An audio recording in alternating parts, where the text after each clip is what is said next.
Bonjour, bonjour, bien-aimés dans le Seigneur. Notre Dieu est bon, notre Dieu est vraiment redoutable. Amen, amen. Nous allons prier. Nous te louons le puissant de Jacob pour ton amour qui est au-dessus de tout. Merci pour ce temps que tu nous accordes, éternel, ces moments que nous recommandons à toi. Merci de nous encourager. Merci, éternel Dieu de gloire, d'assurer encore nos cœurs, éternel Dieu d'amour, et de voir vraiment que t'appartenir, éternel, c'est vraiment une grâce. Nous ne méritons rien, tout nous vient de toi. Merci pour ta bonté, au nom de Jésus-Christ. Amen. Alléluia.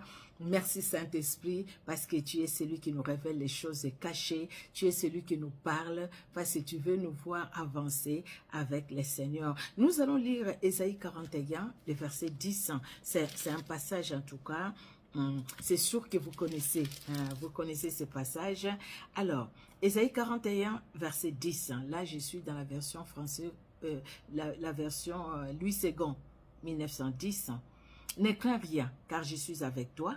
Ne promène pas des regards inquiets, car je suis ton Dieu. Je te fortifie, je viens à ton secours. Je te soutiens de ma droite triomphante. Regardez cette parole, ce n'est pas un homme, c'est pas une promesse qu'un homme nous fait. Un homme peut faire une promesse et puis demain, au fait, il n'a pas les moyens pour accomplir la promesse qu'il a fait. Mais Dieu, il est celui qui est omniscient, omniprésent, omnipotent. Il a toutes les potentialités. Quand il nous dit ne crains rien, c'est-à-dire ne craignons rien.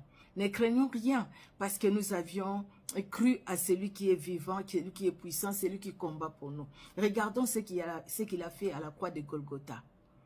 Quand le diable croyait qu'il avait vaincu, mais en fait c'est Jésus-Christ qui avait remporté la victoire. À la croix de Golgotha, il a vaincu l'ennemi de notre âme. Regardons ce que Colossiens 2, 13 à 15 nous dit. Il a dépouillé les autorités, les dominations, les a livrées publiquement en spectacle, en triomphant d'elles par la croix. Donc c'est à la croix où Jésus-Christ a remporté la victoire sur les démons, sur les sorciers, sur les occultistes, sur la maladie, sur tout ce qui nous combat, les jours comme la nuit.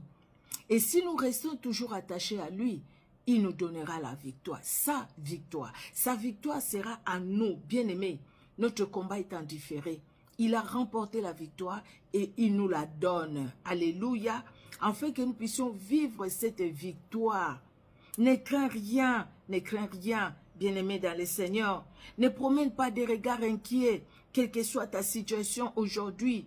Dieu dit qu'il est avec toi. Il est avec nous. Il est avec toi. Donc, toi en particulier, toi, bien-aimé, Dieu t'appelle par ton nom. Comme il m'appelle par mon nom. Il me dit, ma fille, je suis avec